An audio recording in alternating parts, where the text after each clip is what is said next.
pa rin. Interesting. Okay. So this leaves them susceptible sa Hilda from Ogwen. Especially because they just picked up this gourd. So parang pwede nilang constantly guluhin dito. I can only imagine kung ano ang magiging stress na pagdadaanan mo with the Hilda Esmeralda. Yes. Potentially trying to always break your formations as Liquid, considering that they've picked up this gourd, which is again a very positioning reliant mid laner. And you have all these high mobility heroes that Falcons have picked up so far. This is so interesting kasi parang mag-rely na lang din sa damage ng TLPH sa kanilang mga windows of opportunity. Oh! Okay. What is that? That is... Padang. Oh, okay. So, di ko kasi kita from dito. But it's the Badang. Here we go. Game 2 upon us. Team Falcons got smacked in the face in Game 1. This draft, I have to agree, should be able to go ahead and solidify a win here in Game 2. And I have to say it too, man. As a Gord main, yeah, I'm a little scared of this lineup that Team Falcons brought. Yeah, theory, on paper, very good. Double support emblem, you get one of the XP, one of the Badang, so they get way much faster cooldown reduction at the same time. Shields for themselves. Ooh, that right there. Good aggression in the mid by Ogren and Haji, knowing that they have the prio. But then how well will Falcons fare for Turtle 1s to 2? Because that's where they got trumped in the last one. If they do better then yeah, they can coast. Uh-oh, throwing out that projectile. Sanji spots 3. Kyle comes through, force flicker out of 2 here. Already Liquid get flushed out of their own side, but Kyle Easy the GOAT slowly but surely mirroring the steal, and he gets away with it. Oh, he gets away with it too. Oh, and and he got that. Got that too. That's not good if you're Team Falcons. They spent way too much time trying to mirror what Carl Teasy was just doing freely, right? Yeah. You can see that kind of minor delay is going to have an effect on Kyle for now. Which is why I thought that after that Golem invade, Kyle would go to his own Lizard so that when he could clear Lizard, get Orange, then get Beetle, that's when he'll hit level 4. But, well, he decided to turn his rotation around. Then again, the Turtle spawning here. Still not that much dire straits here for Falcons. Let's just see if Kyle will be able to hit level 4 with this Lizard take. As Carl is already level 4. Yeah, he should be good. He should be good. So he'll be okay for the first Turtle. And, you know, part of this, again, is playing into the fact that you've got a lot of crowd control if you're Team Liquid Philippines. That's why there's 3 Purifies over here for Team Falcons. That's going to go ahead and help them solidify some of these team fights early on, especially. They've got control of the first Turtle.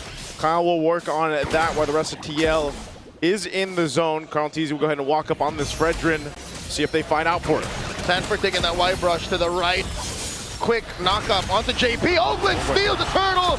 And now JP running away very low. Crimson Beacon on the Sanji. Smashes Carl Easy in the middle of 3. Carl with a fade away. Appraiser's trap.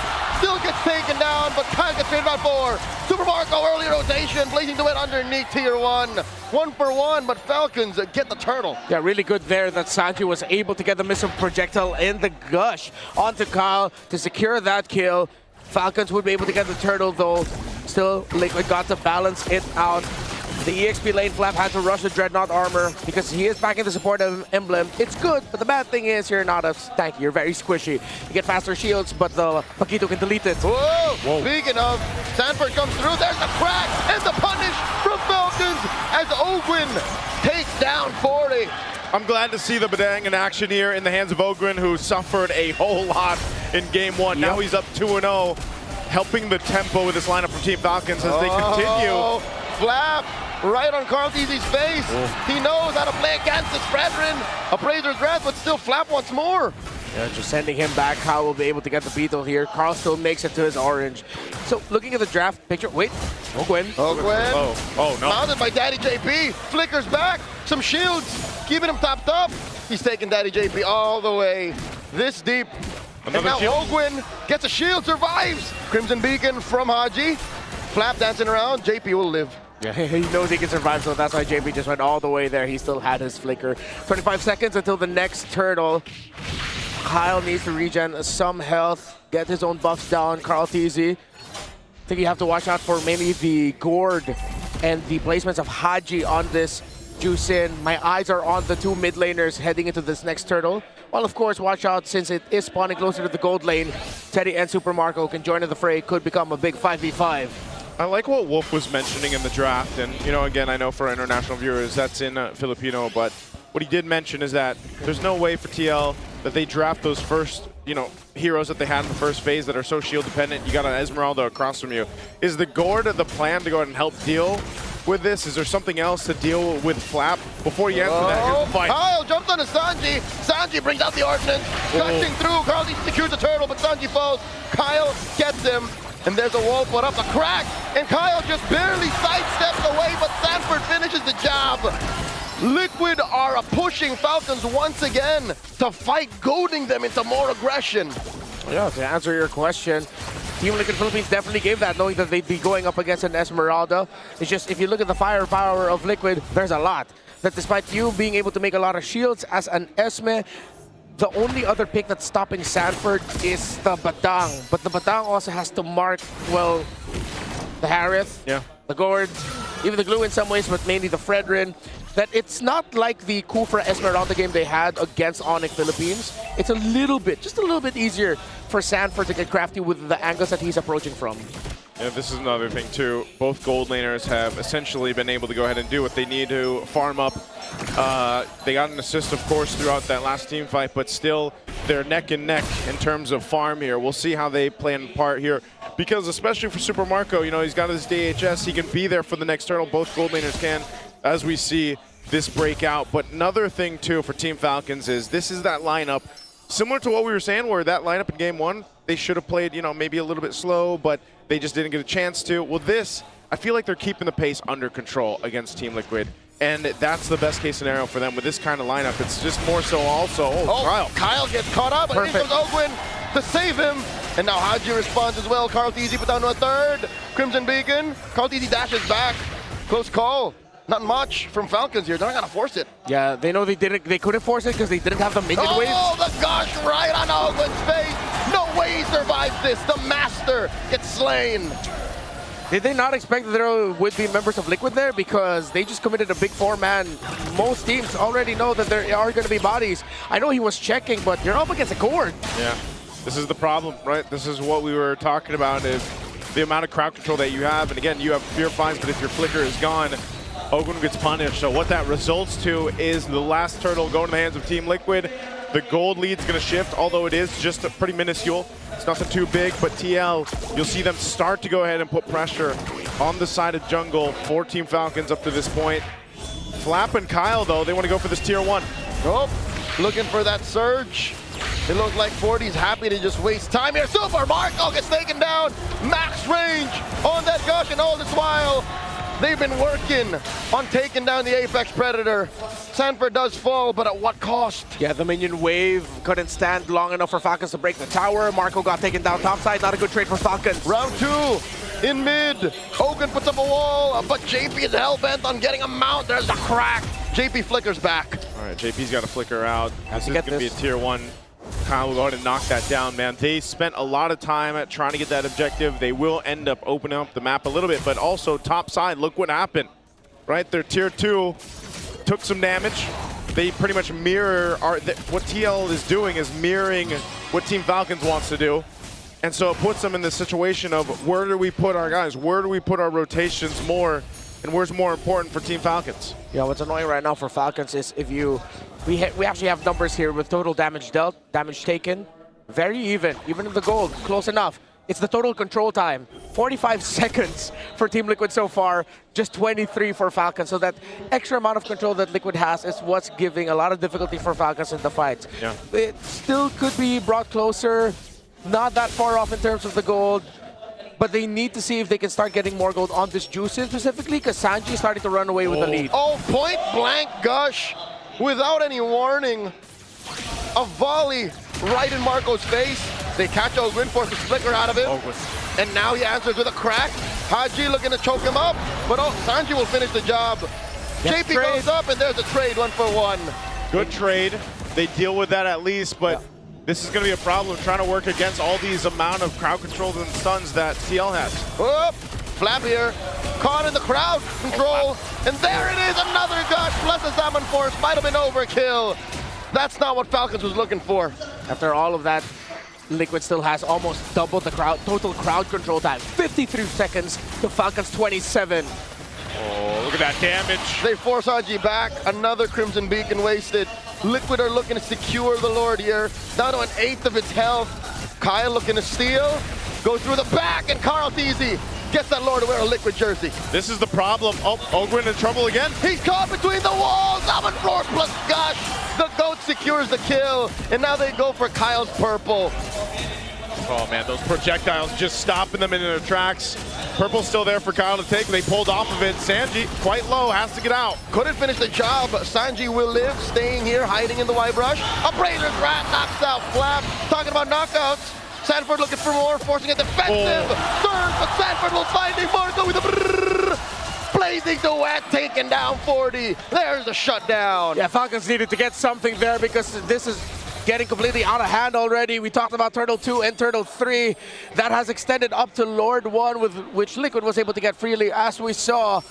Falcons will be able to stop this from getting any charges. Still somewhat close, but they're putting all of their eggs now on Super Marco at this point. Yep. Haji does have a Sky Piercer. Don't believe the graphic. That's only supposed to be one Sky Piercer. We're okay here. Don't worry. That's not two. There's not a new build you don't know about. But it seems like the drafting philosophy of Liquid for this series is just pack a lot of crowd control against a team that has a really good team fight. They've respected Falcons' ability to fight, what they showed off against Onyx, and they realized we can just bring back an old favorite. Spam Fredrin, pair it up with even more crowd control, damage EXP, old school favorite in a Paquito, and which is why this was an important match for Falcons to, a game for Falcons to win. Because if they won this, then they're thinking already, okay, we still have an answer to Paquito.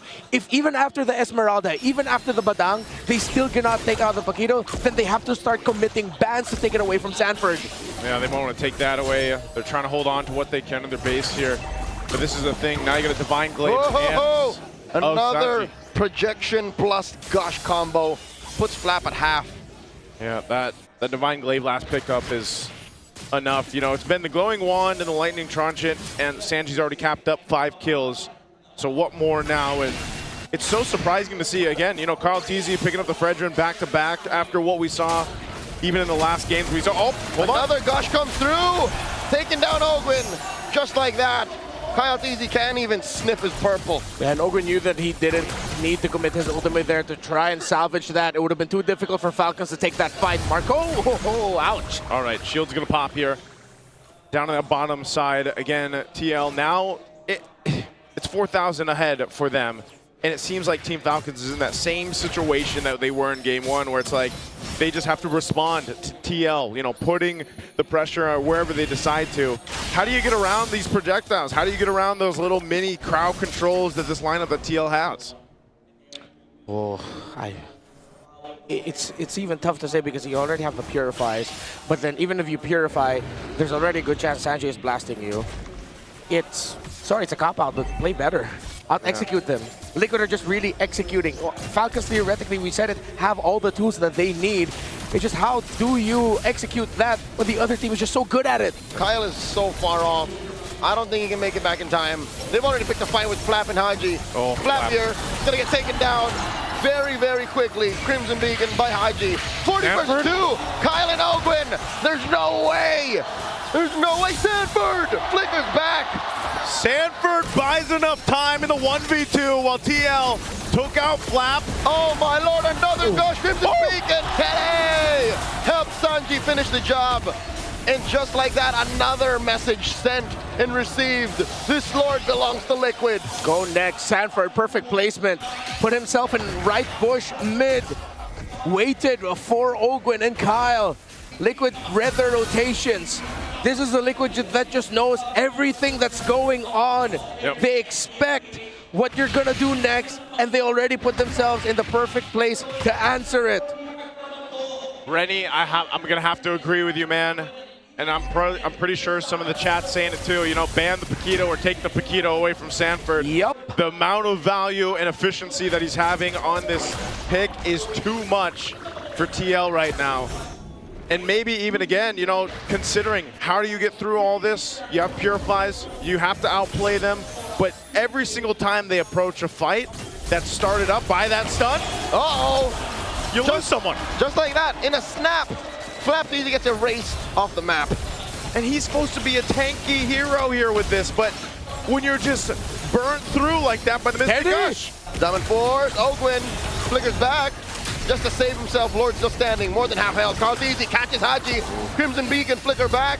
Super Marco wailing away, taking care of the Lord. But Liquid will continue to push in, demolishing that mid lane inhibitor. All right, base turrets still one stands for Team Falcons. They'll hold on to it. But TL. Oh, another gush. FALCONS surges back. Another stun. And Ogwin gets picked off once more. Teddy is on a rampage. Boom!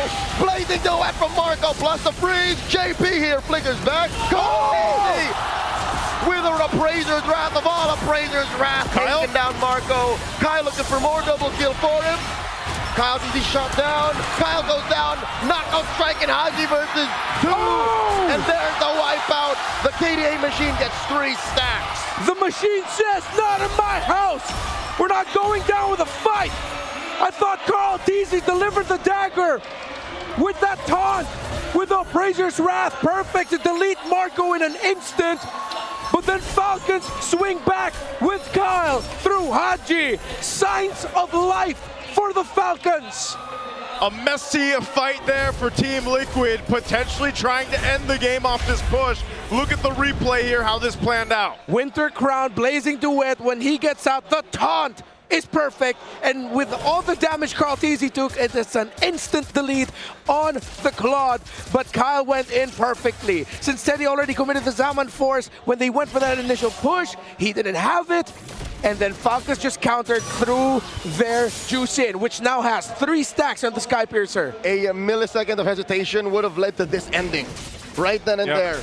But Haji said, nah, not like this. From red side last night, starting game 4. No, game... Yes, game 4. Yep, They game 4. started to clap it back. This could be that. Hey, Renmar, I think they just went with the, what we mentioned, they just got to play better. Well, when that team fight, they played better. But this is the problem. The Lord still controlled by Team Liquid. Does Team Falcons take that? Do they just defend and they're going to try to get a range here? Haji looking for the choke out. Easy comes in, gets deleted. He was hoping on a dream and they're a man down. Ogwin gets mounted by Daddy JP. Oh, the timing with a Mystic Projectile was on point to take out Kyle. Ogwin is out. It's a 3-man defense for Falcons. Liquid can smell it. Liquid are slowly galloping towards their base. Endable. Yep, they got a wave pushing in. They're going to try to defend. Gush forcing out the Crimson Beacon and Sanford takes down Haji. The base is up next. Marco with a Blazing Duet, a Hail Mary play. Minions get wiped out, but Liquid takes down Flap. And just like that, Liquid take another.